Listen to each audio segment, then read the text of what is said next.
మన ప్రభు అయిన యేసు క్రీస్తు ఘనమైన ఉన్నతమైన నామమును బట్టి నా ప్రియమైన సహోదరి సహోదరులకు, నా బంధువులకు, నా స్నేహితులకు, ఆత్మపురులైన దైవజనులకు, గర్భదేశాలున్న నా సహోదరి సహోదరులకు, ప్రతిరోజు ఈ వాక్యాన్ని వీక్షిస్తున్న ఆత్మీయులైన బిడ్డలకు నా ప్రేమపూర్వకమైన వందనాలు, స్తోత్రాలు. దేవుడు కృపచేత ఆయన బలిష్టమైన హస్తపు నీడలో దాచి కాపాడి మరలా ఒక తరుణం మీ ఎదుటకొచ్చి ఆయన మాటలు మీకుతో పంచుకోవటానికి దేవుడిచ్చిన ఈ మంచి సమయాన్ని బట్టి నేను ప్రభుని ఎంతగానో స్తుతిస్తూ ఉన్నాను. మీ కొరకు, మీ కుటుంబాల కొరకు నిత్యము మీ కొరకు ప్రార్థిస్తూనే ఉన్నాం. మీ కుటుంబాలు మీరు క్షేమంగా ఉండాలని నేను ఆశిస్తూ ఉన్నాను. ఒక విలువైన మాట మీతో నేను పంచుకోవటానికి ఇష్టపడుతున్నాను. దైవజనుడైన మోషే జీవిత చరిత్ర 3 భాగాలు. 40 సంవత్సరాలు రాజగృహంలో ఉన్నాడు. 40 సంవత్సరాలు తన మామ మందను కాశాడు. 40 సంవత్సరాలు ఇశ్రాయేలును నడిపించాడు. అంటే మోషే 120 సంవత్సరాలు. యోగ్దాన్ని చూడకముందే చూశాడు, కానీ ప్రవేశించకుండానే చనిపోయాడు. తన మందను కాస్తూ ఉన్న దినాల్లో దేవుడు మోషేతో మాట్లాడి, మోషే నువ్వు ఐగుప్తుకి వెళ్ళాలి అన్నాడు దేవుడు. అయ్యా, నేను నత్తివాడిని అని దేవుడితో చెప్తే దేవుడు మోషేను మొత్తం మీద ఐగుప్తుకి పంపించాడు. మరి మోషే సామాన్యుడు కాదు. ఎందుకనంటే దేవుడే చెప్పాడు, మోషే నమ్మకస్తుడు, దేవుని ఇల్లంతటిలో నమ్మకమైన వాడని. రెండవది, భూమి మీద మిక్కిలి సాత్వికుడు అని మనం చూస్తున్నాం. అది మూడవదిగా మనం చూస్తే అతడు మంచి జ్ఞానము కలిగిన వాడు, అంటే మంచి చదవరి, సకల విద్యలో ప్రావీణుడు అని రాయబడింది. అంత గొప్ప నాయకుడు. ఎందుకు ఈ మాటని జ్ఞాపకం చేస్తున్నానంటే, మీరు నిర్గమాకాండానికి వెళ్తే దేవుడు మోషేతో చెప్పాడు. మోషేతో చెప్పి, మోషే ఐగుప్తుకి వెళ్ళమన్నాడు. నువ్వు వెళ్ళి పలానా వాడి ఎదుట నిలబడి నేను నీకేం చెప్పాలో నేను అక్కడ చెప్తాను అని మోషేతో అంటే, మోషే అంటాడు, నాయన అన్నీ బాగానే ఉన్నాయి, నువ్వు చెప్పింది బాగానే ఉంది, నేను వెళతాము బాగానే ఉంది, మరి ఇంతకీ నేను నీ గురించి చెప్తే మరి ఆయన అడిగితే నేనేం చెప్పాలి? ఆ రాజు ఒకవేళ అడిగాడు అనుకో, మరి నేనేం చెప్పాలి అన్నప్పుడు నాకు చాలా ఇష్టమైన మాట నిర్గమాకాండంలో ఒక శ్రేష్టమైన మాట 3 మీరు 14 చదివితే, అందుకు దేవుడు, నేను ఉన్నవాడును అనువాడునై ఉన్నాను. అంటే మనం ఆరాధిస్తున్న దేవుడు ఉన్నవాడు. ఎప్పుడున్నాడు, ఎక్కడున్నాడు, ఎక్కడికి వచ్చాడు అనేది మనం అంటే, ఈ మోషే అంటాడు, ఆయన ఉన్నవాడు, ఆయన అనువాడు అని ఈ కీర్తనలో మనం చూస్తాం. ఈ నిర్గమాకాండంలో మనం చూస్తాం. అదే మోషే 90వ కీర్తన రాస్తూ, ప్రభువా, తరతరముల నుండి మాకు నివాస స్థలం నీవే, పర్వతములు పుట్టకమును లోకము భూమిని లోకమును నువ్వు పుట్టించక మునుపు నీవు యుగ యుగములు నీవు దేవుడవు. ఈయన ఎప్పుడున్నాడు అంటే భూమి పుట్టనప్పుడు. ఈయన ఎప్పుడున్నాడంటే పర్వతాలు పుట్టకముందే ఈయన ఉన్నవాడని దైవజనుడైన మోషే యేసుని గురించి ఇక్కడ రాస్తున్నాడు. ఉన్నవాడు ఎక్కడున్నాడు అనేది మనం చూస్తే, భూమి పుట్టకముందు, లోకము పుట్టకముందు ఆయన ఎక్కడున్నాడు అనంటే, ఆయన ఏమై ఉన్నాడు అనంటే, ఓ రోజు యేసు ప్రభు సువార్త ప్రకటిస్తూ ఉంటే అక్కడ కొంత జనసమూహం దేవునికి వ్యతిరేకమయ్యారు. అప్పుడు యేసు ప్రభు అన్నాడు, మీరు మీ తండ్రేగు అపవాది సంబంధులు అన్నాడు. చూడండి, మీ తండ్రేగు అపవాది సంబంధులు అని యేసు ప్రభు వాళ్ళనింటే, మేము అబ్రహాము పిల్లలము అన్నారు వాళ్ళు. మరి అబ్రహాము పిల్లలైతే అబ్రహాము ఎవరిని చంపలేదే, అబ్రహాం అట్లు చేయలేదే అని యేసు ప్రభు అంటూ యేసు వాళ్ళకు బోధిస్తూ ఉంటే వాళ్ళు అంటారు, అయ్యా నీకింకనూ 80 సంవత్సరాలు లేదే, నువ్వు అబ్రహాము గురించి మాట్లాడుతున్నావు అని చెప్పి ఇక్కడ అంటారు. నాకు చాలా ఇష్టమైన మాట. చూడండి, మీరు యోహాను సువార్త 8 మీరు 56 చదివితే, మీ తండ్రి అయిన అబ్రహాము దినమును చూసితిరా, మిగులు అపేక్షిస్తున్నా, ఇది చూసి సంతోషిస్తున్నా. అందుకు యూదులు, నీకును 50 సంవత్సరాలైన లేవే, నీ అబ్రహామును చూసితివా వాళ్ళు అడుగుతున్నమాట. ఆ యూదులు యేసు ప్రభు బోధిస్తూ ఉంటే, అబ్రహాము గురించి మాట్లాడుతూ ఉంటే వాళ్ళు అన్నారు, ఓ ఆగు, పచ్చమని 30 సంవత్సరాలు ఉన్నాయి, 33 సంవత్సరాలు ఉన్నాయి నీకు,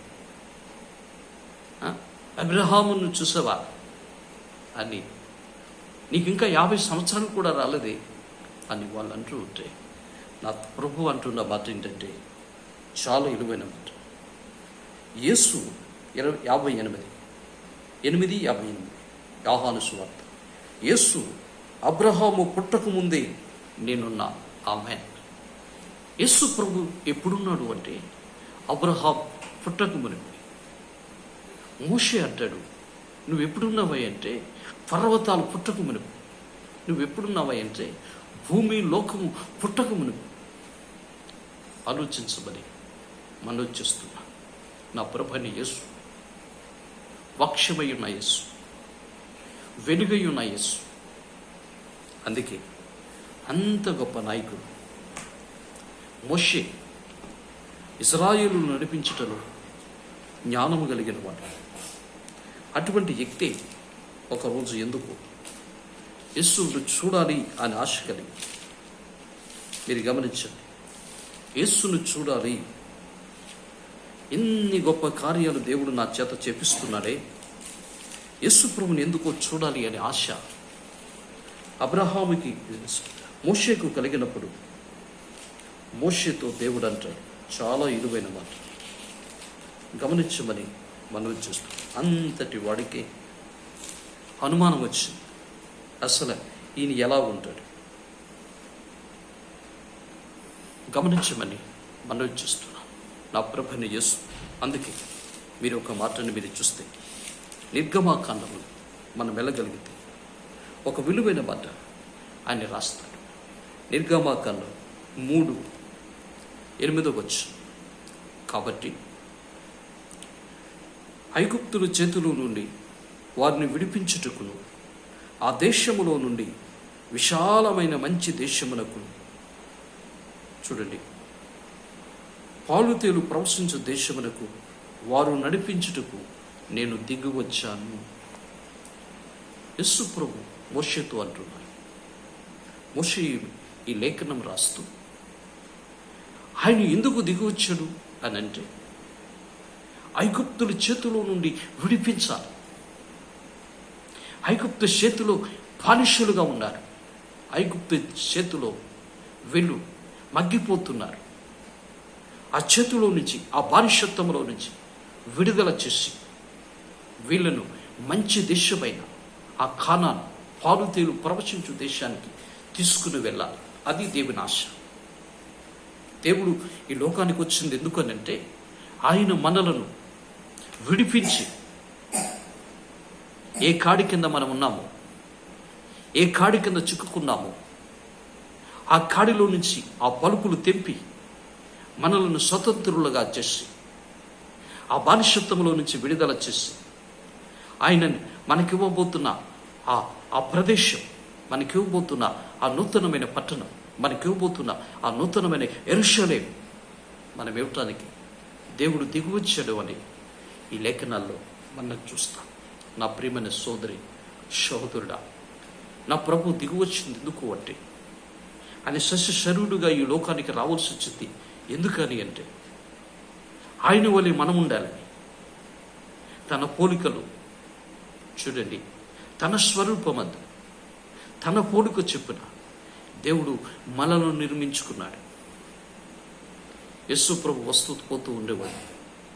ఆదామును అవన చేసి ఏదోని తోటలో పెట్టి చూడండి, కెరూబులు చెరూపుల మధ్యలో గాన ప్రసగానాలతో పరిశుద్ధుడు పరిశుద్ధుడు పరిశుద్ధుడు అని స్తుతించబడుతూ ఉన్న యేసు ప్రభు ప్రతి సల్లపూట దిగువచ్చి వాళ్ళతో మాట్లాడి వెళుతున్నట్లు మన ఆదికాండంలో మనం చూస్తాం. అందుకే ఆయన అంటాడు, అలా అడుగుంటారేమో నేను అనుకుంటున్నాను, ఎందుకయ్యా కొంతవరం పైకి కిందకి దిగుతున్నాను, ఎందుకు వెళ్తున్నావు, మేము ఇక్కడ స్తుతించబడుతున్నా కదా అని ఒకవేళ దేవదూతలు అడిగితే ఆ దేవదూతలతో యేసు ప్రభు చెప్పే మాట ఏంటంటే, ఇదిగో నాకంటూ ఒక జనము కావాలి, నాకంటే ఒక జనాంగం, నా స్వరూపంలో నా పోలికలు వాళ్ళు నిన్ను చేయాలి అని ఆశించిన వాడి కనుక ఆయన చేతి నీడలో ఆయన చేతులతో మనలను చేసుకున్నాడు. గమనించమని మనకెంత ప్రాధాన్యత ఇచ్చాడో చూడండి, మనకెంత భాగ్యం ఇచ్చాడు. అన్నీ కలుగుగాక కలుగుగాక కలుగుగాక అంటే కలిగాయి, కానీ మనల్ని కలుగుగాక అని అన్నాడు. ఆయన స్వరూపంలో ఆయన ఎలా ఉంటాడో మనల్ని అలాగే చేశాడు. అలాగే చేసి ఆయన జీవాన్ని మనకిచ్చాడు, ఆయన ఊపిరి మనలో పెట్టాడు. మరి అటువంటి మనం ఈ రోజున ఆయన ఇచ్చిన కృపను పోగొట్టుకుని, ఆయన ఇచ్చిన మహిమను పోగొట్టుకుని, ఆయన ఇచ్చిన ఆశీర్వాదాన్ని పోగొట్టుకుని, ఆయన ఇచ్చిన కృపాక్షేమాన్ని పోగొట్టుకుని ఈ రోజున మనం భ్రష్టులమైపోయాం కనుక, ఆ కాడి కింద మనం బానిసలమైపోయాం కనుక, ఆ బానిసత్వంలో నుంచి మరలా మనం విడుదల చేసి మన నూతనమైన యెరూషలేముకు తీసుకుని వెళ్ళటానికి, ఆ పాలు తేలు ప్రవచించు ఆ ప్రదేశానికి తీసుకుని వెళ్ళేదానికి నా ప్రభు అయిన యేసు దిగి వచ్చినట్లుగా ఈ లేఖనములో మనం చూస్తాం. నా ప్రియమైన సోదరి సోదరుడా, ఆలోచించినట్లయితే నువ్వింకా ఏ కాడి కింద ఉన్నావో, నువ్వింకా ఏ బానిసత్వంలో ఉన్నావో, ఆ బానిసత్వంలో నుంచి నిన్ను విడిపించేదానికి, ఆ బానిసత్వంలో నుంచి నిన్ను కాపాడి అక్కడ నుంచి నిన్ను తప్పించడానికి నా ప్రభువైన యేసు ఈ లోకానికి ఆయన దిగి వచ్చాడు. అదే నిజమైన క్రిస్మస్. ఆయన దిగి వచ్చింది ఎందుకని అంటే నిన్ను విడిపించేదానికి. ఆయన దిగి వచ్చింది ఎందుకు అనంటే నీకు మంచి దేశం ఇవ్వటానికి. ఆయన దిగి వచ్చింది ఎందుకు అనంటే నిన్ను అక్కడ తీసుకుని వెళ్ళి నిన్ను పెట్టడానికి.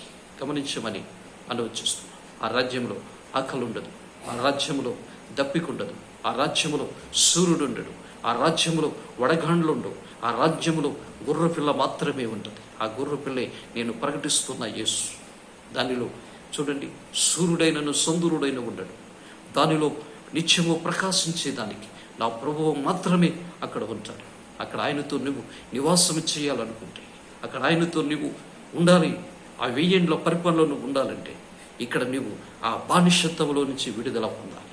ఏ బానిసత్వం కింద నువ్వు ఉన్నావు, ఏ బానిసత్వం కింద మణిగిపోతున్నావు, ఏ బానిసత్వం నిన్ను కృంగదీస్తుందో అక్కడ నుంచి నువ్వు విడుదల పొంది నువ్వు బయటికి రావాలి. వచ్చినప్పుడే నీకు ఒక నూతనమైన ప్రదేశం, లేకపోతే నూతనమైన సంతోషం, నూతనమైన ఆనందం దేవుడు నాకు ఇస్తాడనే విషయం ఇక్కడ మనం మోషేతో దేవుడు మాట్లాడుతున్నాడు. మోషే అంటాడు, అయ్యా కాబట్టి ఆయన మిమ్మల్ని విడిపించాలి, మొదటిది.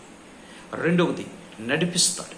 ఎక్కడికి అంటే మనం వెళ్ళవలసిన మార్గం, మనం వెళుతున్న ఆ మార్గంలో మనకు తోడయ్యుండి మనలను కాపాడి మన పాదాలకు రాయి తగలకుండా పగల మేఘస్తంభంలో రాత్రి అగ్నిస్తంభంలో ఉండి ఆయన మనల్ని నడిపిస్తున్నాడనే విషయం మీరు మర్చిపోవద్దు అని కూడా నేను మనవి చేస్తున్నాను. ఆయన నిన్ను దిగి వచ్చింది ఎందుకు అని అంటే ఆయన నిన్ను ఎక్కడికి తీసుకుని వెళ్ళటానికి అనంటే ఆయన నిన్ను పాలు తేలు ప్రవేశించే దేశానికి. నా ప్రియమైన సోదరులారా, దైవసేవకుడుగా దండం పెట్టి నేను మనవి చేస్తున్నాను. ఈ క్రిస్మస్ దినాల్లో మనం ఉన్నాం. క్రిస్మస్ పండుగ సెలబ్రేషన్ చేసుకుంటూ మన జీవితాలను దేవుడు మనం విడిపించడానికి వచ్చాడని, మనల్ని విడుదల చేయడానికి వచ్చాడని కొన్ని మాటలు మీతో నేను పంచుకోవటానికి దేవుడు నాకు ఇచ్చిన ఈ సమయాన్ని బట్టి నిన్ను స్తుతిస్తూ మీరు అలా ఆ కాడి కింద ఉంటే ఒకవేళ విడుదల పొంది స్వతంత్రులుగా ఉండండి. దేవుడు మిమ్మల్ని మీ కుటుంబాలను సమృద్ధిగా దీవించునుగాక. ప్రేమ నమ్మకమైన తండ్రి, ఆశ్చర్యకరుడా నీకు వందనాలు. కొన్ని నిమిషాలు ఈ పాదాల దగ్గర గడపటానికి మీరు ఇచ్చిన ఈ సమయాన్ని బట్టి స్తోత్రాలు. ఈ వాక్యం ఇస్తున్న బిడ్డలందరినీ మీరు దీవించు, ఆశీర్వదించు. నీ రాకడ కాయిత్యపరచి ఘనత మహిమ ప్రభావాలు మీరు పొందమని మా కొరకు మేఘారుడై రాబోతున్న యేసుక్రీస్తు ఉన్నతమైన నామములో ప్రార్థిస్తున్నాను తండ్రి. ఆమేన్. ఆమేన్. దేవుడు మిమ్మల్ని దీవించును గాక. ఆమేన్.